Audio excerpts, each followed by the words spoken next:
Hola, ¿qué tal amigas y amigos? ¿Cómo se encuentran hoy? Soy Ana María, bienvenidos. Los invito nuevamente a nuestro canal a ver un nuevo video, un nuevo caso. El caso de hoy se trata de una niña mexicana de 4 años de edad que apareció muerta en su propia casa. Este hecho sigue siendo un misterio. Su nombre, Paulette Guevara Farah. Paulette nació el día 20 de julio de 2005 en Huixquilucan, Estado de México, México. Nació de forma prematura, pesando en ese momento apenas 800 gramos y midió 34 centímetros. Inmediatamente los médicos comunicaron a sus padres que Paulette, debido a que tuvo un nacimiento prematuro y por su muy bajo peso al nacer, no le daban muchas expectativas de vida, pero que si lograba sobrevivir tendría algún tipo de limitaciones, pues había sufrido un derrame en el lado izquierdo del cerebro que más adelante le causaría una deficiencia motriz en el lado izquierdo del cuerpo, y también sufriría trastorno del lenguaje. A pesar de estas deficiencias, no padecía ningún tipo de retraso mental y tampoco ninguna enfermedad cognitiva. Los especialistas les dijeron también que debería tener unos cuidados muy especiales y seguramente nunca podría hablar ni tampoco caminar. A pesar de los pronósticos que le dieron a Paulette, luego fue capaz de caminar y también de hablar. No hablaba claramente, sino que decía palabras sueltas. Era claro que la niña sufría una discapacidad, pero mucho menor de lo que los médicos le habían pronosticado. La equinoterapia le ayudó mucho a desarrollar su capacidad motriz, aunque necesitaba de ayuda para poder vestirse.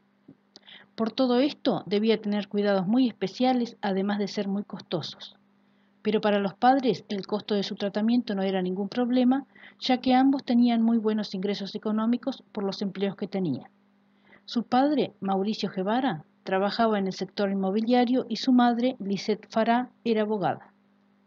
Para los cuidados de la niña y de su hermana, que en el momento de los hechos tenía 7 años de edad, y se llamaba Lisette, como su madre, contaban con 2 niñeras, Erika y Marta Casimiro, que eran hermanas. Hacía un tiempo que trabajaban en la casa, desde que había nacido la primera hija del matrimonio, Lisette hija. Carmen Valles, directora del preescolar donde asistía Paulette, un jardín de niños llamado Cri Cri, ubicado en Interlomas, Nalcaupán de Juárez, dijo de Paulette que era una niña entusiasta que hacía el mayor esfuerzo por realizar sus actividades por ella misma y a quien solo la debían asistir debido a su incapacidad motriz y de lenguaje, cuando realizaba algunas de sus actividades escolares. Carmen también dijo que al principio Paulette había sido enviada a terapias para mejorar sus discapacidades para que con el tiempo lograra adaptarse. Luego fue incorporada a un grupo regular de estudiantes con el que tuvo un desempeño favorable. También dijo que sus padres estaban siempre muy presentes en las actividades escolares, pero que desconocía qué tipo de terapias recibía fuera del horario escolar. Las textuales palabras de la directora fueron las siguientes. Cuando Paulette llegó el año pasado a estimulación temprana, estuvimos trabajando mucho para que comenzara a hablar y debido a su problema de lenguaje, cuando aprendía a decir su nombre, solo podía decir Po, y es así como la llamamos. También dijo que Paulette no asistía a la escuela desde el 12 de marzo y que se les notificó que estaba enferma, pero no les dieron detalles sobre qué enfermedad padecía y tampoco cuándo regresaría. El 21 de marzo de 2010, Paulette llega a su casa ubicada en Huixquilucan del viaje que había realizado con su padre y su hermana a Valle de Bravo, que es una pequeña ciudad ubicada a 155 kilómetros al suroeste de la Ciudad de México. Su madre no había ido a ese viaje porque se había ido con unos amigos a Los Cabos, en Baja California. Lisette madre llegó antes a la casa y fue quien los recibió cuando llegaron. Como Lisette había pasado todo el fin de semana sin ver a sus hijas, fue ella quien las acostó esa noche. Primero acostó a la niña mayor y luego a Paulette. Una de sus niñeras, Erika, la ayudó. Lisette madre llevó a Paulette al baño para asearla, luego le dio una medicación para la gripe, ya que la niña estaba algo resfriada. La llevó a la cama y la arropó con la ayuda de Erika. La cama de Paulette era una cama común para adultos. Hasta 2 semanas antes aún dormía en una cuna. Como la niña aún no estaba acostumbrada a dormir en una cama grande, le ponían una almohada de cada lado para evitar que se cayera. De esa manera dejaron a la niña en su cama y ambas se retiraron. Paulette durmió esa noche sin ningún sobresalto ni inconvenientes. El misterio sucedió al otro día, el lunes. Como era su costumbre, levantaban y preparaban a las niñas para ir al colegio. Ese día levantaron primero a Lisette, hija, la prepararon, le dieron el desayuno, ya que entraba antes que Paulette. Luego, Erika fue a la habitación de Paulette para despertarla y ayudarla con sus actividades, pero se encontró con la sorpresa de que Paulette no estaba en su habitación. Fue al baño a ver si la niña había ido por sus propios medios y tampoco la encontró, por lo que fue a la habitación de sus padres para ver si estaba allí, ya que tal vez podría haber sentido miedo por la noche y se habría pasado a la cama de sus padres. Tampoco estaba allí, y Mauricio, el padre de la niña, tampoco estaba. En la cama solo se encontraba Lisette madre, por lo que Erika creyó saber qué había sucedido con la niña. Generalmente, cuando la niña se sentía mal por las noches, se pasaba a la cama de sus padres, ya que su habitación era contigua a la de ellos. Pero cuando se trataba de algún caso más serio, la llevaban directamente al médico. Como Mauricio no estaba y Paulette tampoco, Erika pensó que Mauricio la habría llevado al médico esa noche. Pasados unos minutos, Lisette madre se levanta y es ahí cuando Erika le comenta sus suposiciones sobre la desaparición de Paulette.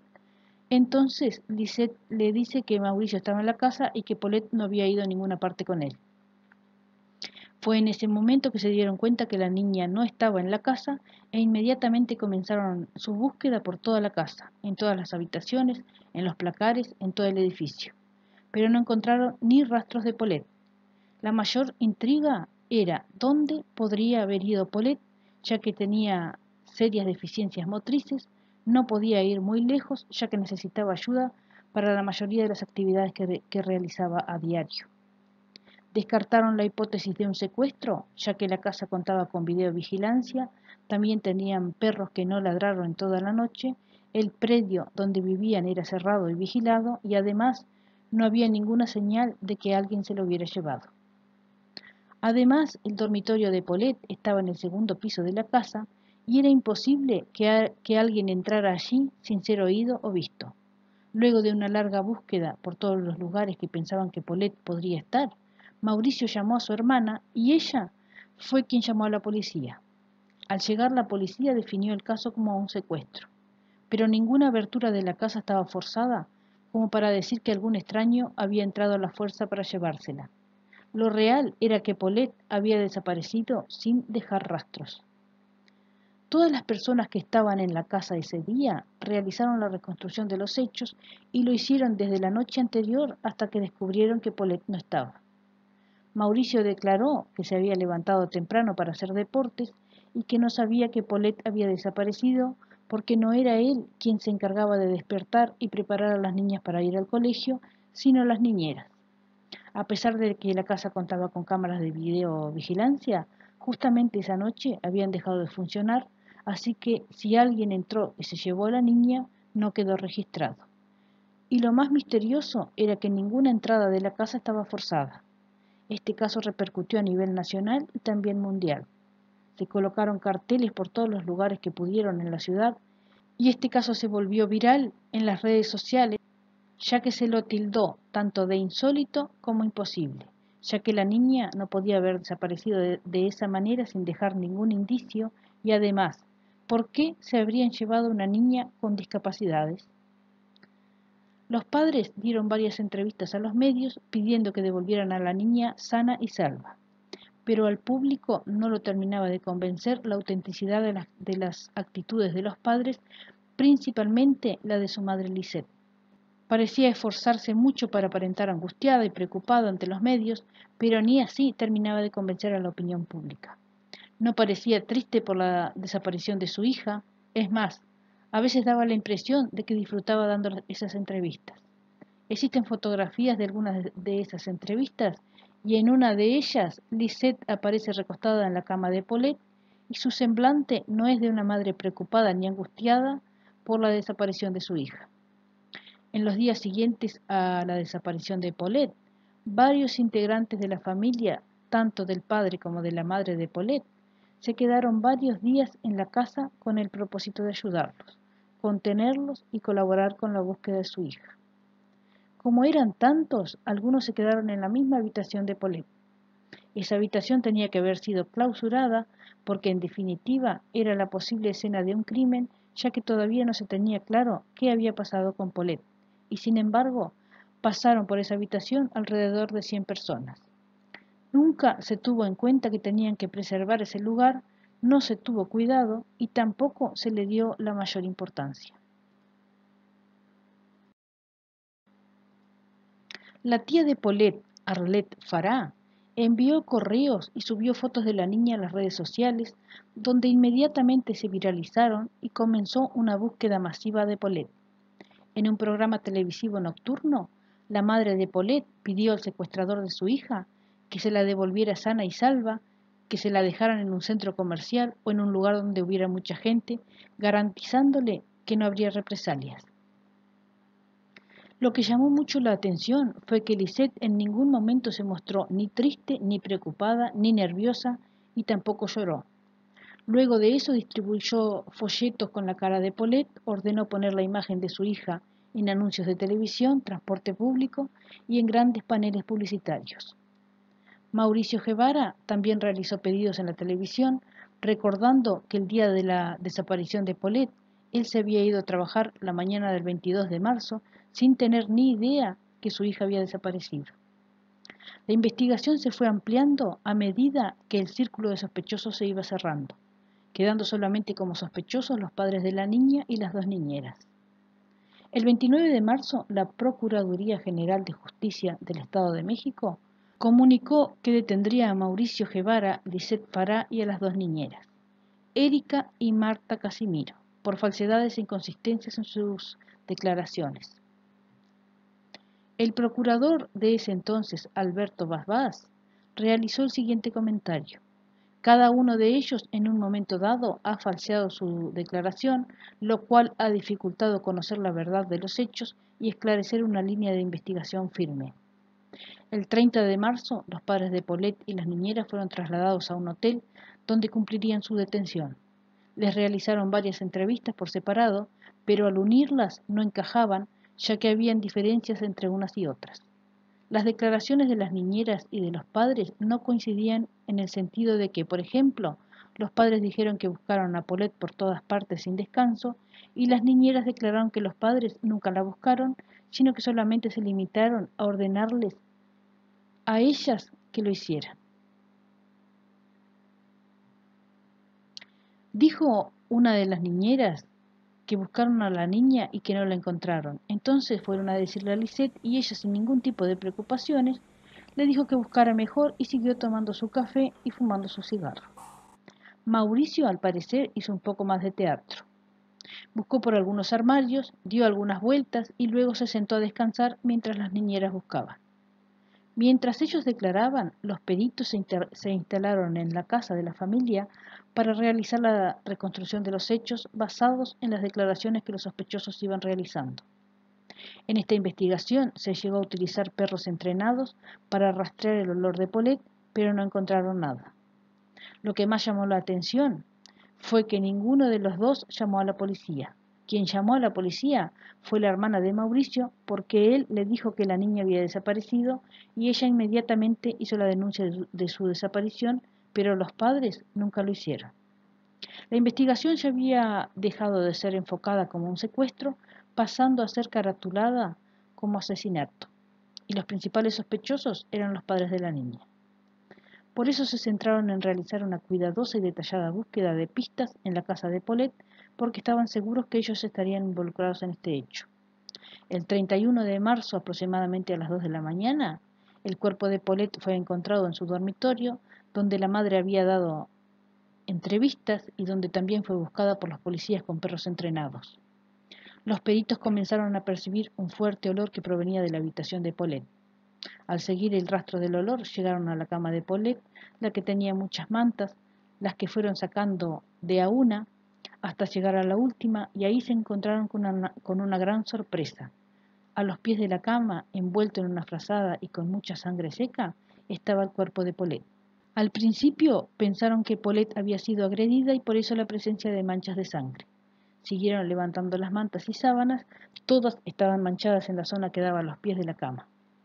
Entre la estructura de madera y los pies de la cama, el perito Jorge Rojas González encontró el cuerpo de la pequeña Paulette. Las manchas que pensaron que eran de sangre, se pudo comprobar después que eran los fluidos del cuerpo al descomponerse. A tener muy en cuenta. Después de la desaparición de Paulette, hubieron muchos hechos que se desarrollaron en su habitación, y nadie notó nada fuera de lugar y tampoco olor desagradable en ese ambiente. Familiares de los padres de Paulette durmieron allí, su madre realizó una entrevista días después en esa habitación, hicieron una reconstrucción de los hechos donde las niñeras tendieron la cama para mostrarles a los peritos las actividades que habían realizado la noche anterior a la desaparición de la niña. Varias veces pasaban las sábanas y mantas por la zona donde se encontró el cuerpo y nunca vieron nada. Muy, pero muy sospechoso. Todo había sido grabado. Al parecer, la niña había estado allí todo el tiempo. Si estuvo allí todo el tiempo, ¿por qué los perros no percibieron su olor? ¿Por qué no advirtieron en la reconstrucción de los hechos que ella estaba allí? Grabaron la reconstrucción de los hechos y nadie se dio cuenta que ella estaba allí. Hay imágenes de cómo se encontró el cuerpo. Según los investigadores, los perros están entrenados para encontrar a personas vivas y no a personas muertas. Las niñeras declararon que hicieron y deshicieron la cama varias veces y que allí no había nada. Hay imágenes muy gráficas del momento que se encontró el cuerpo, pero resultan ser muy fuertes y no las mostraré en este video por motivos obvios. El comportamiento de la madre es muy extraño en las entrevistas que da, hablando de la desaparición de su hija. En un momento llegó a comentar entre risas que tal vez se lo hubieran llevado los ovnis, y ese claramente no es el comportamiento de una madre triste, desesperada y preocupada porque no sabe el paradero de su hija. En otro video se la muestra haciendo muecas y mucho esfuerzo para llorar, pero no derrama ni una lágrima y su llanto era solo muecas. También llegó a decir que si Paulette había desaparecido no era un gran problema, ya que ella tenía otra hija. No tenía ni idea de qué medicamentos tomaba la niña para mantenerla con vida, ya que en una entrevista le dijeron que le dijera a la persona que tuviera a Paulette qué medicamentos ella tomaba para mantenerse con vida, y ella no tenía la más mínima idea de cuáles eran esos medicamentos, dejando muy claro que no era ella quien se ocupaba de la niña, sino las niñeras. En otra de las tantas entrevistas que dio, mostró un pijama de Paulette, el mismo que se había encontrado vistiendo su cuerpo. La explicación que dio después fue que Paulette tenía dos pijamas iguales. Otra cosa que llamó la atención fue que Lisette declaró que era muy cercana a la niña y que jugaban mucho a las escondidas, hecho que las niñeras desmintieron inmediatamente, ya que dijeron que Lisette ignoraba completamente a Paulette y que era imposible que Paulette jugara a las escondidas porque debido a su discapacidad no sabía jugar a las escondidas. También en las entrevistas, cuando se refería a su hija, decía la niña o esa niña. No se refería a Paulette como normalmente una madre se refiere a su hijo.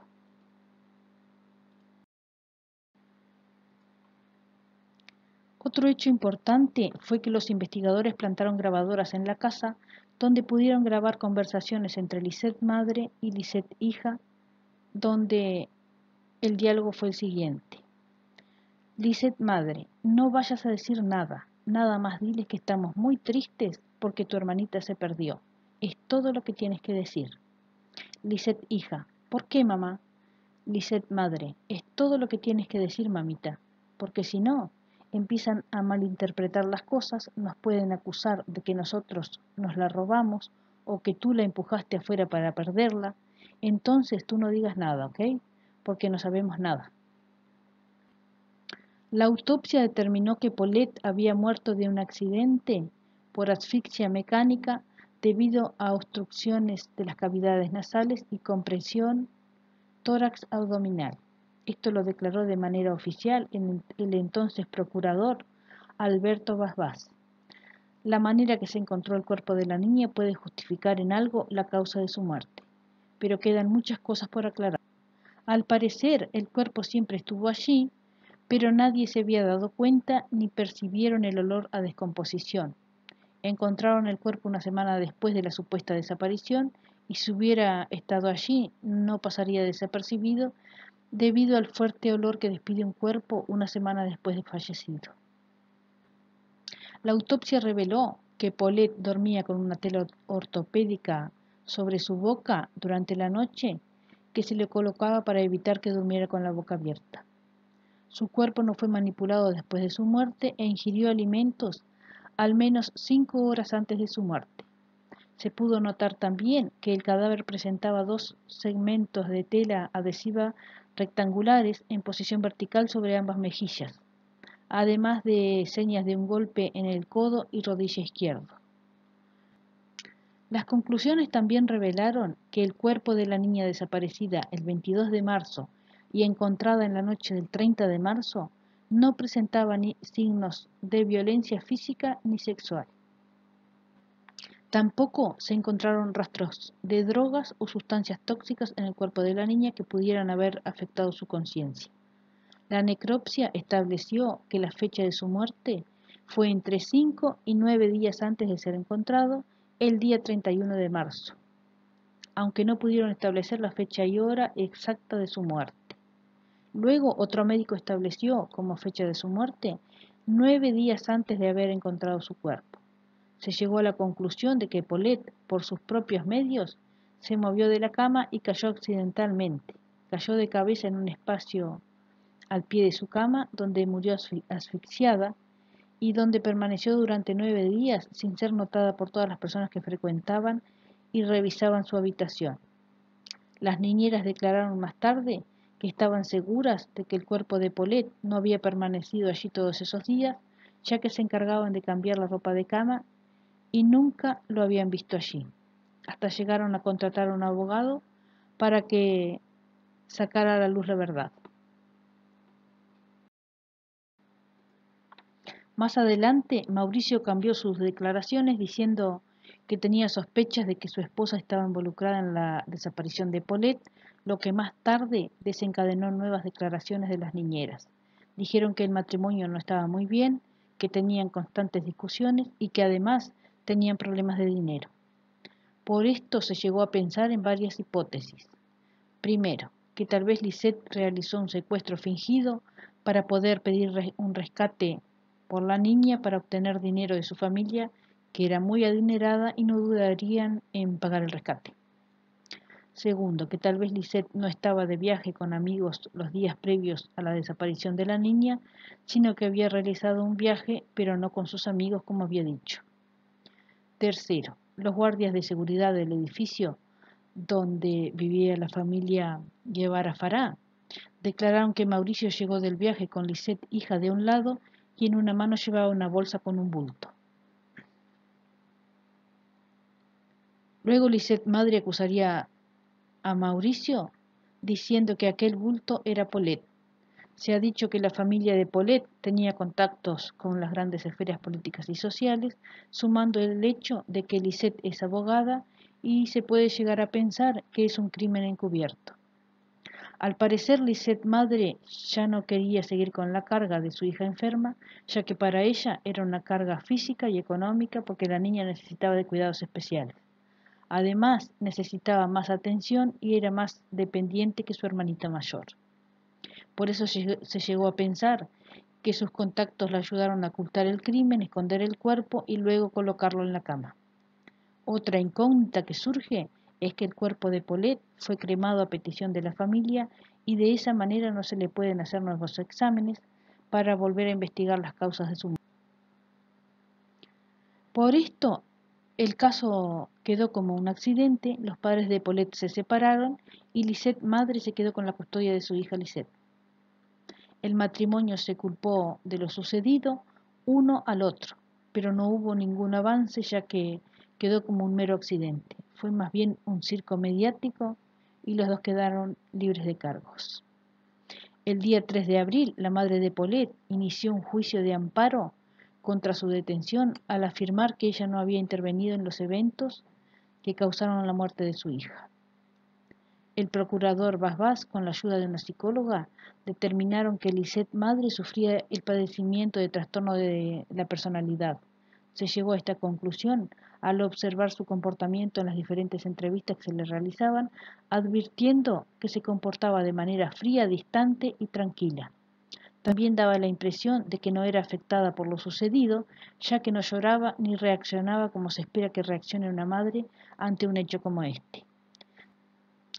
También ensayaba con los equipos de producción antes de las entrevistas y hacía comentarios totalmente fuera de lugar, como el que dijo en una oportunidad, que tal vez a Paulette se le habían llevado los ovnis. Todas estas actitudes llevaron a que se le acusara formalmente, volviéndose la principal sospechosa del caso. El día 4 de abril, el juez les otorgó la libertad a los padres de Paulette y a las niñeras, pero dejaron el recinto en diferentes horarios. Mauricio salió del hotel a la hora 10:20, Lisette a las 11 y las niñeras Erika y Marta al mediodía. Ninguno pudo salir del país porque las investigaciones continuaron. Al día siguiente, el 5 de abril, se les realizaron entrevistas de forma separada a los padres de Paulette, los que entraron en una guerra de acusaciones mutuas. Lisette decía que su marido la acusaba de la muerte de Paulette, mientras que Mauricio decía que su fallecimiento no podía haber sido solo un accidente y que no iba a meter las manos en el fuego por su esposa. O sea, que no confiaba tanto en ella como para garantizar que no lo había hecho. El día 6 de abril, el cuerpo de Paulette fue sepultado en el Panteón Francés de San Joaquín, en la Ciudad de México. La procesión fúnebre fue encabezada por su madre, sin ningún miembro de la familia Guevara, y esta inasistencia se debe a un acuerdo que realizaron. El día 7, la familia Guevara le negó a Lisette ver a su otra hija, quien se había quedado con la familia de su padre desde el domingo 4. Sus compañeros y maestros del jardín Cri-Cri, donde concurría Paulette, la despidieron en una ceremonia póstuma el día 12. El 10 de mayo, el Procurador General del Distrito Federal otorgó la custodia de Lisette hija a su madre, quien había interpuesto una denuncia contra su esposo exigiendo la custodia de la niña. El día 26 de mayo, Alberto Bas renunció a su cargo a pesar de haber defendido la investigación y conclusiones del caso. Fundamentó su renuncia diciendo que una procuraduría necesita confianza para actuar con eficacia y la dependencia a su cargo la había perdido por los cuestionamientos de su actuación en las pesquisas de la muerte de Paulette Guevara Farah. 7 años después, el 3 de mayo de 2017, el cuerpo de Paulette fue exhumado y cremado, ya que las autoridades consideraron que sus restos ya no eran evidencia para la investigación del caso. Quedan muchas preguntas por responder porque al ver y rever los videos de la reconstrucción de los hechos, se puede ver cómo las niñeras tendían la cama de Paulette una y otra vez y claramente se podía ver que allí no había ningún cuerpo. Puede ser que haya sido un accidente como tantas veces sucede, pero quedan muchos cabos sueltos, preguntas sin responder, hechos que no parecen coherentes y de esta manera solo se puede llegar a pensar que es un caso más de corrupción en su país, como piensa la mayoría de los mexicanos. Se piensa que la familia Guevara Farah ha movido los hilos de su influencia política para tapar el crimen, hacerlo parecer un accidente y de esta manera salir impunes. Muchos se han manifestado en contra de todo esto. Existe otra hipótesis. Se piensa que tal vez Lisette hija, jugando o peleando con su hermana, haya habido un accidente donde la niña falleció, ya que no tenía mucha movilidad ni habilidad, y sus padres decidieron protegerla y ocultar el hecho, haciéndolo parecer un accidente. Según las niñeras, ellas no trataban mucho con Lisette, porque la niña era muy agresiva. Repercusión social. En 2010 se publicó un video en YouTube titulado El extraño caso del pijama de Paulette. El video mostraba fotografías tomadas por expertos de su cuerpo vestido en pijama, además de una entrevista con la madre de la niña hecha en el programa Fuerza informativa azteca, donde el mismo pijama aparece sobre la cama de Paulette. Sin embargo, una de sus nanas confirmó que el pijama en el que aparecía Paulette en las fotos difundidas era el mismo con el que ella la había vestido la noche del 21 de marzo. En 2014, la historia fue adaptada a la forma ficticia para la película La dictadura perfecta y en 2020 la empresa Netflix produjo una serie titulada Historia de un crimen, La búsqueda, centrada en este suceso y dramatizando cómo es que las cosas pudieron haberse dado en realidad.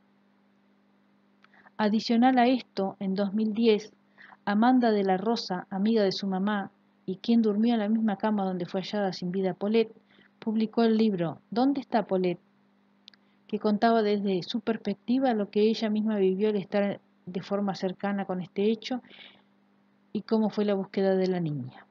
Su obra fue mal recibida e incluso se le llegó a tachar de oportunista por aprovecharse de la situación y el deceso de la niña. Este caso, como muchos de los que hemos visto, ha sido muy complejo y difícil, ya que se trata de lo sucedido a una niña de 4 años de edad y donde los principales sospechosos son sus propios padres. Ha quedado inconcluso, aunque fue caracterizado de accidente. Pero para que se confirmara que fue un simple accidente, deberíamos tener respuestas a las muchas preguntas que aparecen con ausencia de ellas. Quedaron muchas preguntas por responder, aunque fue cerrado y dado por resuelto. Solo quienes estuvieron allí y vivieron de cerca lo sucedido saben qué fue lo que sucedió en realidad. Mientras tanto, nosotros recibimos la teoría del accidente como respuesta y la procesamos como tal, aunque nos queden dudas. Sin nada más que decir, me despido de ustedes, esperando que tengan una excelente jornada. Cuídense mucho, nos veremos en un próximo video. Gracias.